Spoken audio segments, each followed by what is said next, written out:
والصلاة والسلام على سيد المرسلين أما بعد فأعوذ بالله من الشيطان الرجيم بسم الله الرحمن الرحيم الصلاة والسلام عليك يا رسول الله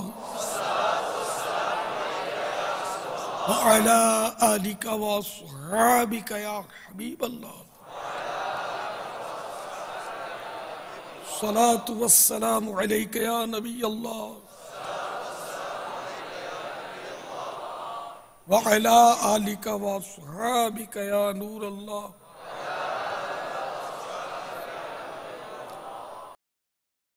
فرمان مصطفیٰ صلی اللہ تعالی علیہ وآلہ وسلم بے شک تمہارے نام مر شناخت مجھ پر پیش کیے جاتے ہیں، لہذا مجھ پر احسن یعنی بہترین الفاظ میں درود پاک پڑھو۔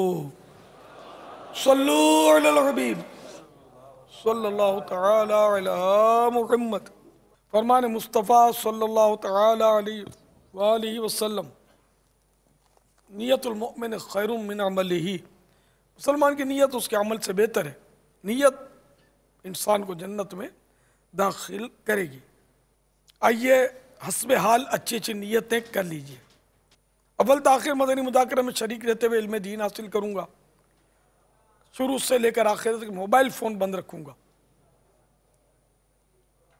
صلو علی الحبیب وغیرہ سن کر ثواب کمانے اور صدا لگانے والے کی دلجوئی کے لیے نمایاں آواز سے جواب دوں گا۔ ضرورتاً سمٹ سرک کر دوسرے کے لیے جگہ کشادہ کروں گا۔ دھکا وغیرہ لگ گیا صبر کر لوں گا، گورنے جھڑکنے الجھنے جھگڑنے سے بچوں گا، خاص باتیں لکھ لوں گا۔ حسب موقع عز و جل صلی اللہ تعالی علیہ وآلہ وسلم رضی اللہ تعالی عنہ رحمت اللہ تعالی علیہ اور ان کے جمع کے صیغے پڑھوں گا۔ مدنی مذاکرے کے بعد خود آگے بڑھ کر سلام و مصافحہ انفرادی کوشش کروں گا، بنیت ادائے سنت بات کرتے ہوئے مسکراتا رہوں گا۔ رب یسر ولا تعسر وتمم لنا بالخیر، ایصال ثواب۔ الحمدللہ رب العالمین والصلاة والسلام علی سید المرسلین یا رب المصطفیٰ جل جلالہ وصلی اللہ تعالی علیہ وآلہ وسلم۔ اب تک کے آج کے مدنی مذاکرے اور اب تک کی میرے پاس موجود نیکیاں اور جو مجھے اپنی نیکیوں کا تحفہ دے اور یہ کہہ دے کہ میں نے اپنی نیکیاں الیاس کو دیں، ان سب کا اجر اپنی رحمت کے شان عطا فرما، اور ہماری طرف سے یہ ساری نیکیوں کا تحفہ اپنے پیارے محبوب صلی اللہ تعالی علیہ وآلہ وسلم کی بارگاہ میں نظر فرما، بوسیلہ رحمت للعالمین صلی اللہ تعالی علیہ وآلہ وسلم ان کو یہ ثواب پہنچا۔ جملہ انبیاء و مرسلین، خلفاء راشدین، امہات المؤمنین، تمام صحابہ و تابعین و تبع تابعین، ائمہ مجتہدین، علماء کاملین، مشائخ عاملین، محدثین، مفسرین، تمام بزرگان دین، کل مؤمنات و مومنین، مسلمات و مسلمین، خصوصاً شہیدان و اسیران کربلا، جمیع اہل بیت اطہار، امام اعظم غوث اعظم غریب نواز، امام غزالی، اعلیٰ حضرت صدر شریعت قطب مدینہ صدر الافاضل مفتی احمد یار خان، حاجی فاروق، حاجی زمزم رضا، حاجی مشتاق، تمام مبلغات و مبلغین مرحومین، خصوصاً جو یہاں صبح بہارام منانے تک عالمی مدنی مرکز فیضان مدینہ میں ٹھہرے رہیں گے، نیز مدنی انعامات کی عاملات و عاملین، مزید 10، 11، 12 ربیع الاول شریف کو مدنی قافلوں کے بننے والے مسافرین، آمین بجاہ النبی الامین صلی اللہ تعالی علیہ وآلہ وسلم صلو علی الحبیب صلی اللہ تعالی علی محمد۔ میٹھے میٹھے اسلامی بھائیوں، اس سے قبل کے سوال جواب کا سلسلہ شروع ہو، ایک مدنی پھول عرض کرتا ہوں۔ امیر اہل سنت نے ابھی ایصال ثواب کیا، اور ایصال ثواب کا ایک منظر تصور کیجئے کہ جتنے اسلامی بھائی تھے ان سب کو ایک طرح کی دعوت تھی کہ وہ اپنی نیکیاں امیر سنت کی مل کر دیں، اور امیر سنت ان سب کی نیکیوں کو اور اپنی جو موجودہ نیکیاں ان سب کو جمع کر کر اب ایصال ثواب کر رہے ہیں۔ جن جن کو ایصال ثواب کیا جا رہا ہے ان میں بعض تو وہ ہیں جو مرحومین ہیں، اور بعض وہ ہیں جو ابھی باقاعدہ حیات ہیں، مگر مختلف شعبے ہیں، مختلف مدنی کام ہیں، مختلف ایسے انداز ہیں۔ کیا ہم اس پوری فہرست میں جو لسٹ ہے، یہ پوری ایصال ثواب جن کو کیا جا رہا ہے، جو ابھی باقاعدہ حیات ہے، چلے میں ان کی بات کر رہا ہوں، کیا ہم کسی ایک شعبے میں آ رہے ہیں کہ یہ لاکھوں لاکھ کی جو نیکیاں ایصال ثواب جن کو ہو رہی ہیں، جیسے مدنی انعامات کے عاملات و عاملین مثال کے طور پر، یا جیسے کہ یہ 12 روزہ اجتماع میں شریک جو مدنی مذاکرے میں ان کو، تو جن جن کے باپا نام لیتے چلے جاتے ہیں، کبھی تصور کیجئے، غور کیجئے، یار کہیں میں آ رہا ہوں یہ سب مجھے بھی ملتا ہو۔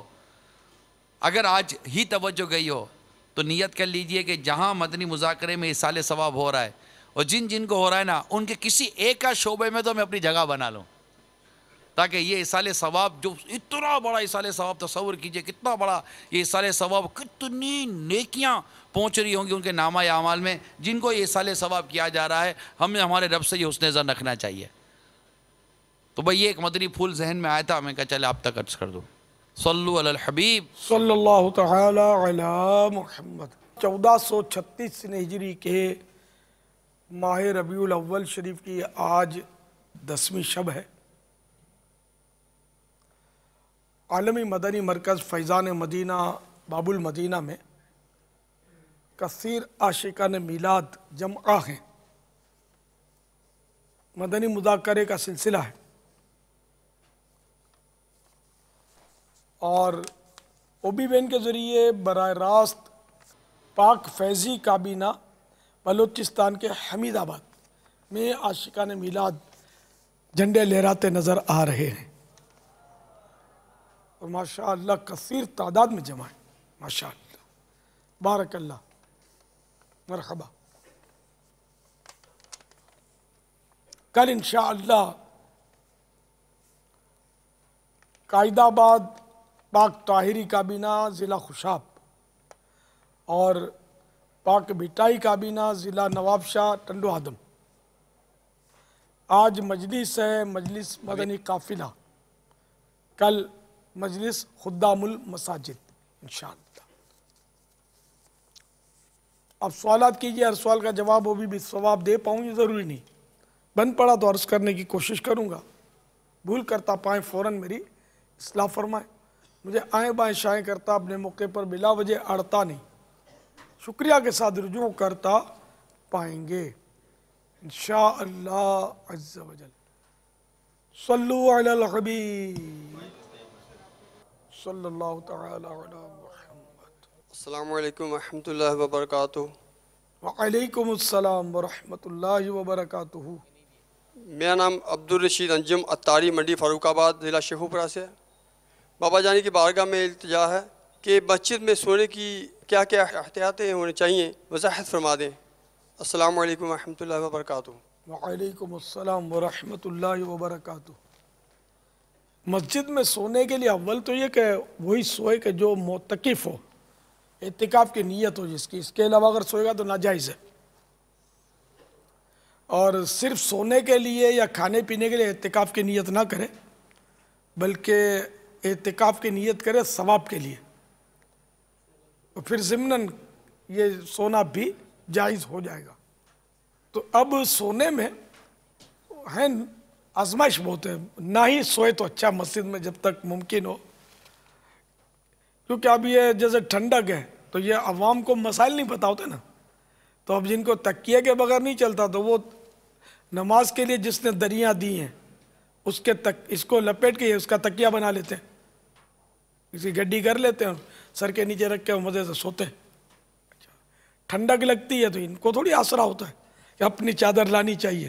ویسے پکنک کے لیے جائیں گے, سفر کے لیے آئیں گے تو اپنا سارا سامان لے جائیں گے, پھونک مارنے والا تکیہ بھی ساتھ لے جائیں گے. یہاں تو مسجد میں احتیاط نہیں ہے, تو مسجد کی دری کھینچی اور دے اوڑھ لی. یہ کوئی تھوڑی اجازت ہے اس کی شریعت میں, کیونکہ جس نے بھی دی ہے مسجد کو دری نمازوں کے لیے دی ہے, آپ کا تکیہ بستر بنانے کے لیے نہیں دی. پھر بعد ایسی جگہ ہوتی ہے کہ جہاں مسلسل لوگ سوتے ہیں سر رکھ کر, تو بہت سو نے دیکھا ہوگا کہ اس جگہ پر کالا دھبا پڑ جاتا ہے میل کا, تیل کا.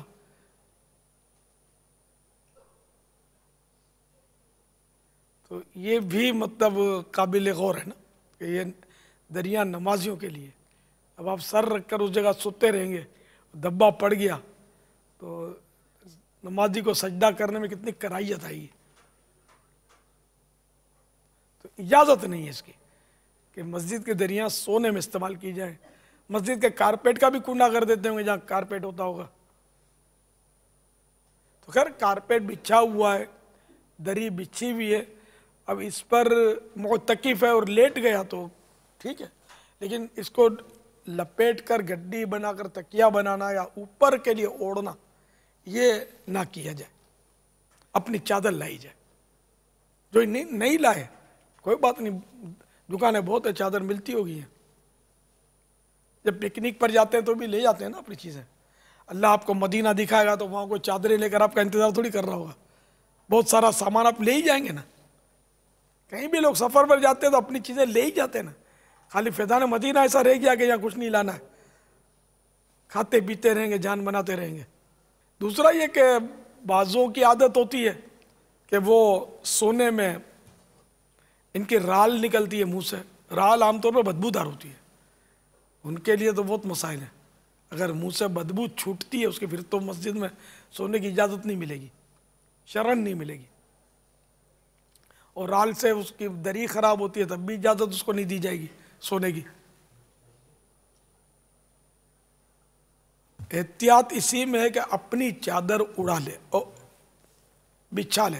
گرمیاں ہوتی تو بدن سے پسینہ نکلتا ہے, وہ بھی مسجد کے دریوں میں جذب ہوتا ہے, مسجد کے کارپیٹ میں جذب ہوتا ہے, جو کہ خرابیاں پیدا کرتا ہے, بدبو پیدا کرتا ہے. تو اپنی چادر بچھی ہوئی ہو یا کوئی ایسی چٹائی ہے جس سے تنکے نہیں جھڑتے وہ بچھا لی جائے. چٹائیاں آتی ہیں ایسی جن سے تنکے نہیں جھڑتے, اچھی والی چٹائیاں. کیوں لائیں جب مسجد میں نرم دریا موجود ہے اپنے لیے, کیوں لائیں, لانی ہوگی. تو اپنا تکیہ بھی لائے ساتھ, اپنی چادر بچھانے کے لیے لے آئے. اگر ایسی چٹائی آپ کے پاس ہے کہ جس سے تنکے نہیں جھڑتے تو پھر وہ چٹائی بھی لانی چاہیے کہ یہ بھی مدنی انعام ہے چٹائی پر سونے کا. ورنہ چادر, ایک چادر بچھانے کے لیے ہو, ایک اپنے اوپر اوڑھنے کے لیے ہو. پردے میں پردہ بھی کرنا چاہیے کہ پاجامے کے اوپر بھی ایک چادر اگر جب عوام میں سوتا ہے تو تیبند کی طرح باندھ دے, یا تیبند اپنا ساتھ لے آئے. تیبند تو عام طور پہ لوگوں کے گھروں میں ہوتا ہے, تو اپنے شلوار پر یا پاجامے پر تیبند بھی باندھ لیجیے آپ. تو اس طرح یہ کہ پردے میں پردے کی صورت رہے گی, ورنہ نیند میں بعض اوقات بہت گندا منظر ہوتا ہے جو لوگوں کے لیے بدنگاہی کا باعث بنتا ہے. یا بعض اوقات سوتے میں غسل کی حاجت پیش آ گئی, پھر وہ مسجد کے دری آلود ہو گئی تو پھر پاک کیسے کرو گے, ایک بہت بڑا مسئلہ کھڑا ہو جائے گا. تو اس لیے مسجد میں بہت احتیاط کی ضرورت ہے. پھر یہ کہ کھانے پینے میں احتیاط ضروری ہے. جو مسجد ہی میں پڑے رہتے ہیں ان دنوں, جیسے آ کر پڑے ہیں, اب وہ ڈٹ کے کھاتے ہیں اور بغیر چبائے کھاتے ہیں کہوں یا نگلتے ہیں کہوں, پھر یہ پیٹ میں جو خرابی پیدا کرتا ہوگا, گندی ہوا بھرتا ہوگا. پھر مسجد میں یہ اگر تو نعوذ باللہ گندی ہوا مسجد میں نکالنے کی بھی تو شریعت میں اجازت نہیں ہے, بالکل اجازت نہیں, باہر جانا پڑے گا اس کام کے لیے. اب یہ کہ نیند سے اٹھ کر کسی کو غلبہ ہو, یہ بزرگ جو ہوتے ہیں نا بیچارے, ان کو زیادہ یہ تکلیف ہوتی ہوں گی کیونکہ ان کے کل پرزے گھس جاتے ہیں, مشینری جو ہے ان کی تھوڑی کمزور ہو جاتی ہے. ہاضمہ بھی کمزور، بہت کچھ کمزور ہو جاتا ہے سوائے زبان کے، شاید زبان تیزی سے چلتی ہوتی ہے، باقی بوڑھوں کا تقریباً حساب کتاب جو ہے نا کمزور ہو جاتا ہے۔ تو ان کے لیے یہ گیس ٹربل زیادہ ہوتا ہوگا، قبض زیادہ ہوتا ہوگا، یہ بھی آسرا نہیں کرتے، جو سمجھ میں آتا ہے وہ بغیر چبائے نگل رہے ہوتے ہیں۔ تو جس کو اس طرح کے امراض ہو نا، اس کو مسجد میں اس طرح رہنا نہیں چاہیے۔ مسجد کے اپنے آداب ہیں، یہ عبادت کے لیے۔ آپ ادھر بدبوؤں کے بھپکے اڑاتے رہیں گے تو فرشتوں کو بھی تکلیف ہوگی نا اس سے، تو یہ جائز بھی نہیں ہے شرعاً۔ تو غذا میں بھی جو مسجد میں رہتے ہیں ان کو غذا میں احتیاط کرنی ہے۔ پھر مسجد میں کھانا نہیں ہے، اندر نہیں، فنائے مسجد، خارج مسجد ممکن ہو تو زیادہ اچھا ہے۔ تو یہ عین مسجد میں تو ہمارے ہاں فی الحال تو کھلاتے بھی نہیں ہیں، عام طور پر یہ جو جہاں آپ چھت کے نیچے فیضان مدینہ میں بیٹھے نا، یہ عین مسجد ہے نا، کہ نماز کے لیے جو مسجد ہوتی ہے خاص وہ حصہ ہے، اس کو عین مسجد بولیں گے۔ اور جیسے ہمارے ہاں یہ کھلے آسمان ہے، الگ فرش تو اس طرح بنا ہوا ہے، ایک کھلا آسمان فیضان مدینہ عالمی مدنی مرکز میں، تو یہ جو فرش ہے یہ فنائے مسجد ہے۔ فنائے مسجد وہ ہوتی ہے جو ضرورت مسجد کے لیے ہوتی ہے۔ تو وہ ہم نے نماز جنازہ پڑھنے کی ترکیب سے نیت کی تھی ہم نے کہ یہاں نماز جنازہ پڑھ سکے، کیونکہ عین مسجد میں نماز جنازہ پڑھنا جائز نہیں ہے۔ اعلیٰ حضرت رحمۃ اللہ تعالی علیہ کا یہی فتویٰ ہے کہ نہ جنازہ مسجد میں رکھا جائے نہ نمازی مسجد میں ہوں، سب باہر۔ یہ نہیں کہ جنازہ مسجد کے باہر رکھ دیا اور مسجد میں صفحہ بنا لی، اس کو بھی اعلیٰ حضرت نے اجازت نہیں فرمائی۔ تو یوں مسجد میں جو رہیں ان کے لیے تو ہزار آداب ہے، یہ تو میں نے دو چار یاد آئے تو میں نے عرض کر دیے، بہت سارے آداب ہیں۔ یہ اپنے فیضان مدینہ معاف کیجیے فیضان سنت میں ایک باب ہے فیضان رمضان، اس میں باب ہے فیضان اعتکاف، سنت اعتکاف، یہ باب ہے۔ اس میں مسجد کے بہت سارے آداب بیان ہوئے، یہ ایک بار سب پڑھ لیں، یا ہو سکے تو ہمارے مبلغین ان کا درس دے دیں اس میں۔ آئندہ بھی ایسی کوشش کرتے رہیں کہ جب اس طرح کے تربیتی اجتماعات ہوں 12 دن کے 3 دن کے، اس میں کوشش کر کے ترغیب دلائی جائے اور ان کو پڑھ کے سنایا جائے، اس سے ظاہر ہے کہ سمجھانے سے فائدہ ہوتا ہے۔ اب یاد آنا چاہیے، یاد آئے آپ کو تو یہ اپنے طریقہ کار میں شامل کر لیں کہ جو مسجد میں یہ رہتے ہیں، اب جیسے کہ تربیت گاہ والے مسجد میں تشریف فرما رہتے ہیں گھنٹوں تک، ان کو بھی ان آداب کا خیال رکھنا ہے۔ بہت دیر تک آدمی بیٹھے گا تو گپے مارنے کا شوق ہوتا ہے، تو خدا نخواستہ آپ دنیا کی باتیں مسجد میں شروع کر دیں تو یہ بھی مسئلہ کہ دنیا کی باتیں نیکیوں کو اس طرح کھا جاتی ہیں جس طرح آگ لکڑی کو،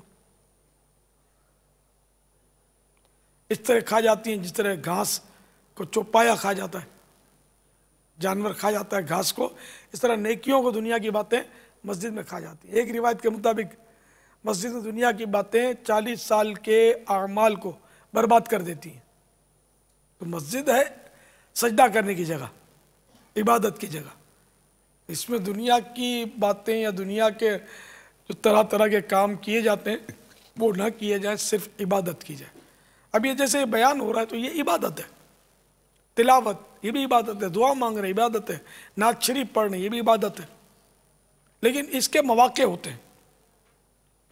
اب جیسے کہ لوگ نماز پڑھ رہے ہیں، آج بھی جیسے ہی دوسرا فاتحہ ختم ہوا عشاء کا، ایک دیوانے نے نعرہ بازی شروع کر دی۔ اب وہ جواب دینے والوں کو بھی تو نہیں سمجھ آتی، نہیں بیچارے جواب دے رہے ہیں۔ اب کتنے لوگ سنتیں پڑھ رہے ہوں گے، کسی نے 2 کر دی ہوگی، کسی نے 2 کی 3 کر دی ہوگی، کوئی 2 کے بجائے 1 پر ہی بیٹھ کر سلام پھیر کے فارغ ہو گیا ہوگا، بھول گیا ہوگا، تو کس پر اس کا وبال؟ تو یہ نعرہ کوئی لگا دیں، یہ آتے کبھی کبھار جو آتے ہیں ان کو نہیں پتا ہوتا، مدنی مذاکرہ اٹینڈ نہیں کرتے، ہو سکتا ہے وہ نعرے شاہ ابھی بھی نہ ہو، نعرے لگا گئے چلے گئے ہوں، ہوتی ہے کوالٹی ہوتی ہے، نعرے لگانے میں مزہ آتا ہے، لیکن نعرہ لگانے میں تو کبھی اپنے گھر میں لگایا نعرہ، سب گھر میں سوئے ہوں اور آپ کو تان چڑھے اور اب نعرہ تکبیر، پھر امی ابو جو آپ کو سبق سکھائیں گے وہ جواب کچھ اور ہوگا نا اصل میں، ہاں پھر امی ابو کا جواب یوں ہوگا یوں ہوگا۔ تو یار لوگ نماز پڑھ رہے ہو تو یار آپ لوگ نعرے لگاتے ہیں تو یار خدا کا خوف کریں، تو اس طرح نہ کیا کریں۔ نعرے لگانے کا بھی موقع ہوتا ہے۔ اب جیسے اب بھی آپ بولو کہ موقع ہے کوئی نماز نہیں پڑھ رہا، نہیں تو ابھی بھی موقع نہیں ہے نا، ابھی تو بیان ہو رہا ہے نا. کوئی ایسا جوش آ جائے آدمی کو اور کوئی دو نعرے لگا لے تو وہ ٹھیک ہے، لیکن بات بات پہ نعرے نعرے دے نعرے، یہ نہیں. جلوس میں بھی یہی کرتے ہیں، او نعرے اتنے نعرے لگاتے ہیں کہ مطلب آدمی ہر ایک نا کلو جدید لذیذ، ہر نئی چیز لذیذ ہوتی ہے. تو بدل بدل کر نئی نئی، مطلب جیسے اب ایک ہی نعت شریف پڑھی جائے ہر بار تو ظاہر ہے کہ سننے والوں کو اتنا اس کا شوق نہیں رہے گا. تو بدل بدل کر نعت ہوگی، پھر ایک ہی نعت خوان ہو، بہترین آواز صحیح اس کی، ایک ہی نعت خوان پڑے گا تو سب کو اتنا لطف نہیں آئے گا. تو نعت خوان بھی بدل بدل کر، کلام بھی بدل بدل کر، قاری صاحب ایک ہی ہوں، اتنا لطف نہیں آئے گا. بدل بدل کر ہوں گے تو زیادہ لطف آئے گا. یہ کہ انسانی نفسیات ہوتی ہے، تو اس کا بھی خیال رکھا جائے. تو بہرحال یہ کہ نعرے پر نعرے نعرے پر نعرے یہ شروع کر دیے تھے یار.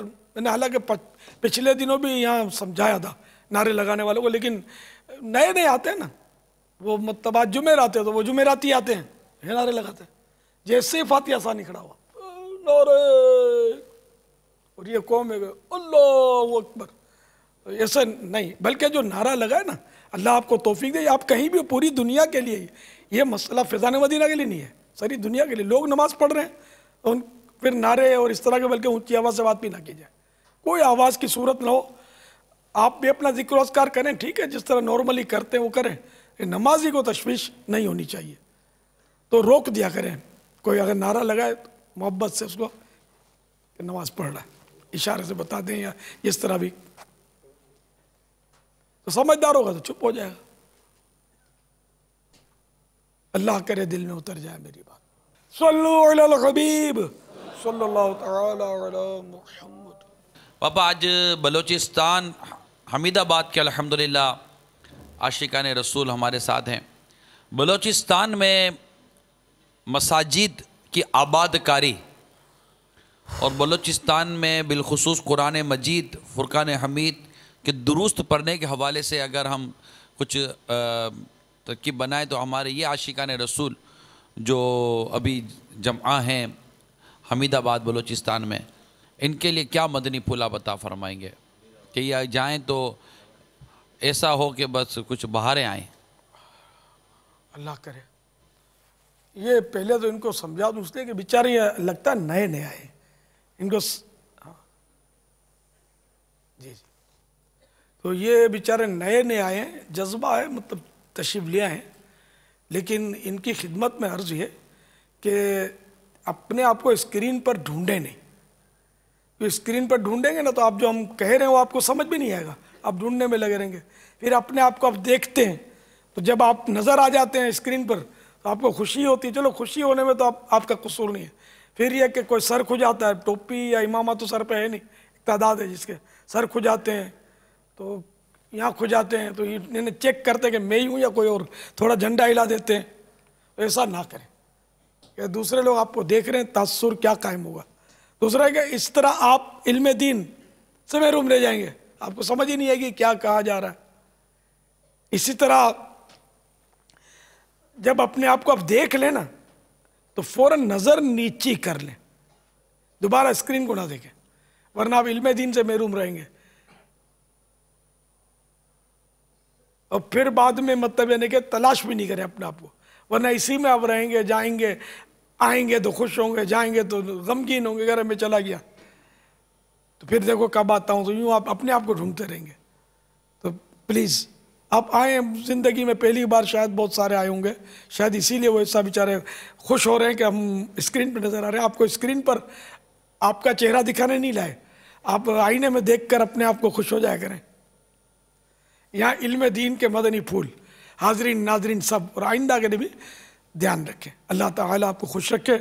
ماشاءاللہ یہ ان کا جذبہ ہے. میں نے بلوچستان میں جو خاص بات نوٹ کی ہے نا وہ یہ ہے کہ ان کو مدینے سے بہت پیار ہے. غربت بہت ہے بیچاروں میں، تو کئی ملاقات ابھی 3 دن کے لائے تھے تو رو رو کے مدینے کا بولتے تھے بیچارے، ہم مدینے جائیں، مدینے جانا ہے، ان کو حج کرنا ہے. اس طرح ماشاءاللہ اللہ تعالیٰ ان سب کو مدینہ دکھا دے. صلو علی الحبیب صلی اللہ تعالی علی محمد. فیضان مدینہ والوں سے بھی یہی درخواست ہے، یہ بھی مطلب گھور گھور کے اسکرین کو نہ دیکھیں، بلکہ اپنے آپ کو دیکھیں تو جو سعادت مند ہے مجھ سے محبت کرتے ہیں، دین سے محبت کرتے ہیں، علم دین سے محبت کرتے ہیں، عقل رکھتے ہیں، عقل سلیم، تو امید ہے کہ وہ نیچے نظر کر لیں گے انشاءاللہ۔ تاکہ آپ کو جو دیا جا رہا ہے آپ کی آخرت کی بھلائی کے لیے، آپ محروم رہ جائیں گے، شیطان تالیاں بجائے گا کہ یہ اتنی محنت سے جمع کرتے ہیں لاکھوں روپے کے، اور میں ان کو ان کے جلووں میں گم رکھتا ہوں، ان کو مطلب یعنی سیکھنے نہیں دیتا۔ تو شیطان کے خلاف اپنا تو اعلان جنگ ہے نا۔ اب یہ کہ مسجد آباد کرنے کے حوالے سے، سردیوں میں مسجد آباد کرنا کچھ زیادہ ہے نا کہ شاید ان کو بیچاروں کو دشوار لگتا ہوگا کہ اب سردی ہے اتنی سخت، اور ہم نماز کے لیے بھی فجر میں کیسے جائیں کڑکڑاتی ٹھنڈی میں۔ تو حدیث پاک میں افضل الاعمال احمزھا، یعنی افضل عمل وہ ہے جس میں زحمت تکلیف زیادہ ہو، تو انشاءاللہ آپ کو زیادہ ثواب ملے گا۔ پانی ٹھنڈا لگ رہا ہے، وضو کو جی نہیں چاہتا، وضو کریں گے ڈبل ثواب ملے گا۔ یہ تو حدیث شریف میں صراحت ہے اس کی، اس ٹھنڈے پانی کی نہیں، مطلقاً کہ جب وضو دشوار ہو، جب وضو مشکل ہو، دشوار ہو، ایسے میں وضو کرنے سے ثواب دونا ملتا ہے، جس کو ہم ڈبل بولتے ہیں۔ نماز پڑھیے، اول تو نماز پڑھیے، نماز نہیں پڑھتے مسجد کو آباد کیسے کریں گے؟ تو نماز پڑھیے کہ نماز جنت کی کنجی ہے، نماز دلیل ہے آخرت کے لیے آپ کے لیے۔ تو نماز ہے، نماز کے بغیر انسان کسی کام کا نہیں۔ سیدنا فاروق اعظم رضی اللہ تعالیٰ عنہ پر قاتلانہ حملہ مسجد نبوی شریف میں ہوا تھا، جب آپ نماز پڑھا رہے تھے، اور آپ کو مطلب اتنے شدید زخم آئے تھے کہ اگر کچھ جیسے غذا لیتے تھے تو ہاتھوں سے نکل آتی تھی، اس طرح کے شدید زخمی تھے۔ تب بھی جب نماز کے لیے ہوش آتا تو آپ فرماتے نماز نماز، صلاح صلاح۔ تو کسی نے عرض کی کہ حضور اس حالت میں نماز، تو ارشاد فرمایا کہ نماز کے بغیر آدمی کس کام کا؟ تو یہ جشن میلاد منانے والوں، جس کا آپ میلاد منا رہے ہیں نا، نماز کے لیے فرماتے ہیں جعلت قرۃ عینی فی الصلاۃ، نماز میں میری آنکھوں کی ٹھنڈک بنائی گئی ہے۔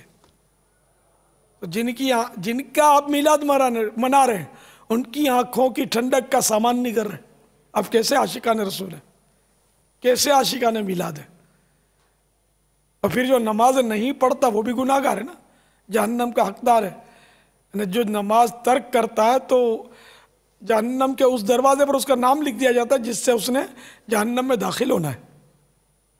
اللہ ہم کو جہنم سے بچائے، کوئی بھی اس کا عذاب برداشت نہیں کر سکے گا۔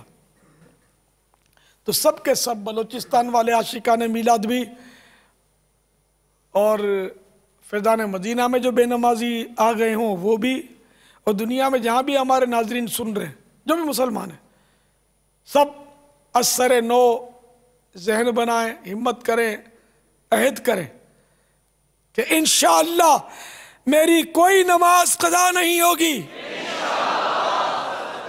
ذرا حمیدی کابینہ بھی دکھا دو ہم کو، حمیدی کابینہ ہے نا، نہیں حمید آباد، کہ یہ بھی نماز پڑھیں گے ہمارے عاشقان میلاد۔ دیکھو ہاتھ اٹھا رہے ہیں ماشاءاللہ، سبحان اللہ، جھنڈے بھی اٹھا رہے ہیں، ہم نماز پڑھیں گے۔ شیطان کے خلاف اعلان جنگ کا جھنڈا لے رہا ہے، اور لگا بھی دے، ہم شیطان کو کے تمہیں خلاف بہت جنگ، نمازوں سے روکا، شیطان کے خلاف جنگ جاری رہے گی، شیطان کے خلاف جنگ انشاءاللہ عز و جل۔ تو جب یہ نماز پڑھیں گے اور مسجدوں میں آ کر پڑھیں گے تو مسجدیں خود ہی آباد ہو جائیں گی۔ ابھی دوسری بنائیں گے انشاءاللہ، مسجدیں بھر جائیں گی، دوسری بنائیں گے، بلکہ بنانے کا سلسلہ بھی جاری رہے گا، بنا بھی رہے ہیں الحمدللہ۔ بلوچستان میں کئی مسجدیں نئی بن گئی ہیں، اور بھی بن رہی ہیں الحمدللہ۔ تو سب دعوت اسلامی کے مدنی ماحول سے وابستہ بھی رہیے، ہفتہ وار اجتماع جو ہوتا ہے اس میں شریک ہوں، ہر مہینے 3 دن مدنی قافلے میں سفر کی سعادت حاصل کریں، عاشقان رسول کی صحبت میں رہیں، مدنی انعامات پر عمل کرتے رہیں، فکر مدینہ کے ذریعے روزانہ مدنی انعامات کا رسالہ پر کریں۔ اگر پہلی بار نام سنا تو اپنے کسی ذمہ دار سے معلوم کریں گے یہ کیا ہوتا ہے مدنی انعامات، یہ آپ کو انشاءاللہ اگر ذمہ دار ہوا تو رسالہ دے گا آپ کو، ذمہ دار آپ نے سمجھا، اور وہ ذمہ دار نہ ہوا تو اب الگ بات ہے، اس کو بیچارے کو نہ پتا ہو تو ذمہ دار آپ کو انشاءاللہ رسالہ دے گا، اس کو ایک نظر پڑھیں تو صحیح آپ کو انشاءاللہ اگر دل زندہ ہوا تو منہ میں پانی آ جائے گا کہ یہ تو جنت میں پہنچانے والا فارمولہ مل گیا، ہمارے ہاتھ میں آ گیا، الحمدللہ جنت کے حقدار بن جائیں گے آپ۔ مدنی انعامات پر عمل تو کریں، آپ کا کردار ستھرا ہو جائے گا، اخلاق درست ہو جائیں گے، آپ کے ماں باپ خوش ہو جائیں گے، آپ کا محلہ خوش ہو جائے گا، اللہ راضی ہو جائے گا، اس کے محبوب خوش ہو جائیں گے، تو پھر وہ کیا چاہیے؟ تو یہ حاصل کر کے اپنے بس کردار کی اصلاح میں لگ جائیے کہ موت بالکل آیا ہی چاہتی ہے، ایسا نہ ہو کہ موت سر پہ آ کر کھڑی ہو کہ اب میں عمل کروں گا تو پھر موقع نہیں ملے گا، ابھی موقع ہے۔ واللہ تعالی اعلم ورسولہ اعلم عز وجل وصلی اللہ تعالی علیہ وآلہ وسلم صلو علی الحبیب صلی اللہ تعالی علی محمد۔ ماشاءاللہ مدنی انعامات کا رسالہ دکھا رہے ہمارے حمید آباد والے سائیں بھائی نے، یہ جو جمع ان میں سے جو یہ جان کے بھی ہوں رسالہ دکھا رہے ہیں ماشاءاللہ۔ یہ مکتبۃ المدینہ پر سے 2 روپیہ دی یہاں پر ملتا ہے اور سستا رکھا ہے، مہینے میں ایک بار یہ لینا ہے اور پر کر کے اس کو اپنے ذمہ دار کو جمع کروانا ہے، پر کرنا بھی یہ ذمہ دار آپ کو سکھا دیں گے، آپ ان سے کوئی ترکیب تو بنائیں، قریب تو جائیں ان کے۔ باپا آج مدنی قافلہ مجلس اجتماعی طور پر مدنی مذاکروں میں شریک ہونے کا ان کا جدول ہے، اطلاع کے مطابق 371 مقامات پر یہ اسلامی بھائی مجلس کے تحت جمع ہے۔ باپا جس طرح آپ نے کل فرمایا تھا ہمارے مجلس مدنی انعامات کے تحت جو وقت گزرا، تو ذمہ دار نے بتایا کہ تحیۃ الوضو، تہجد، مناجات و دعا، اور اسی طرح شجرہ عالیہ کے اوراد، تلاوت قرآن، جواب اذان، صدائے مدینہ، اور نمازیں باجماعت، تسبیح فاطمہ اور فیضان سنت کے درس، لکھ کر گفتگو کرنا اور نگاہیں جھکا کر گفتگو کرنا، یہ تمام معاملات جو مدنی انعامات کے مطابق ہیں۔ تو عالمی مدنی مرکز فیضان مدینہ میں جو وقت گزرا تو کچھ اس طرح کے جذبات بھی ہیں کہ ایک اسلامی بھائی کا کہنا ہے کہ آج ہم نے تہجد ادا کی، سارا دن سیکھنے کا سلسلہ جاری رہا، 1 ربیع الاول سے آیا ہوں، لیکن جیسا دن آج گزرا ہے اس سے پہلے نہیں گزرا، اور افسوس ہو رہا ہے کہ کاش 1 تاریخ سے یہ سلسلہ شروع ہو جاتا تو مدینہ مدینہ ہو جاتا۔ میں نیت کرتا ہوں کہ انشاءاللہ جلد گھر سے اجازت لے کر آؤں گا اور 12 دن کا مدنی کورس کروں گا انشاءاللہ۔ ایک اسلامی کا کہنا ہے کہ آج بے شمار گناہوں سے بچا، نفلی روزے کی سعادت بھی ملی، بے شمار لذت ملی، درس و بیان نیکی کی دعوت میں شرکت کی بھی سعادت ملی۔ سبحان اللہ۔ تو یہ جو نہیں تھے آج اس میں حصہ نہیں لیا، ان کو نہیں اجازت دے دیجئے کہ وہ بولے شرکت کریں۔ لبیک۔ کتنوں کے منہ میں پانی آ رہا ہوگا کہ یار یہ تو ہم کو بھی تو جنت میں جانا ہے، اللہ رسول کی رضا چاہیے، تو یہ دوسرے لے جائیں ہم پیچھے ہٹ جائیں، سب انشاءاللہ لیں۔ تو ان کو بھی طریقہ بتا دیں کہاں یہ جا کے یہ سب ترکیبیں کریں۔ ابھی جو مدنی مذاکرے کے اختتام کے بعد آپ وہ اسلام بھائی جو اسی جدول کے مطابق شامل ہونا چاہتے، بلکہ سبھی کو ہونا چاہیے، تو مجلس مدنی انعامات کا جو بستہ لگا ہوا ہے، مکتب ہے یہاں پر موجود میرے سیدھے ہاتھ پر، تو تمام عاشقان میلاد یہاں اپنا نام بھی لکھوا دیں، وہ آپ کو اپنے جدول میں شامل بھی کر لیں گے، تاکہ انشاءاللہ عز و جل جمعہ، ہفتہ اور اتوار یہ 3 دن بالخصوص ہمارے مدنی انعامات پر عمل کرتے ہوئے گزر جائیں انشاءاللہ۔ عید کا دن بھی، عید کا دن بھی، سبحان عید کے دن یہاں مزے مزے ہوں گے یار، یہاں انہیں کہ سوئیں گے، پھر 11 بجے وہ کچھ 25-30 طرح کے تبرکات، 50 سے زیادہ بابا، 50 سے زائد ہو گئے، انشاءاللہ تعالی، جس میں منہ مبارک میرے پیارے آقا صلی اللہ تعالی علیہ وآلہ وسلم جن کا ہم جشن میلاد بنا رہے ہیں، ان کے بال مبارک، میرے غوث پاک کے بال مبارک، اور اس کے علاوہ مختلف تبرکات، امام حسین رضی اللہ تعالیٰ عنہ، سیدنا اویس قرنی رضی اللہ تعالیٰ عنہ کے بھی منہ مبارک ہیں۔ اوہ اللہ اللہ، سبحان اللہ۔ لگتا ہے یہ تو کئی دوسرے شہروں سے بھی کہ آنا شروع نہیں ہو جائے۔ آپ بھی تو بابا کچھ ہاں تبرکات، لبیک، ساری دنیا سے آؤ، سبحان ہاں سب کو اللہ، اجازت ہے، آپ بھی تو کچھ ہمیں تبرکات، فیضان مدینہ میں جگہ بہت ہے آپ بھی تو کچھ تبرکات دے رہے تھے زیارت کے لیے۔ انشاءاللہ۔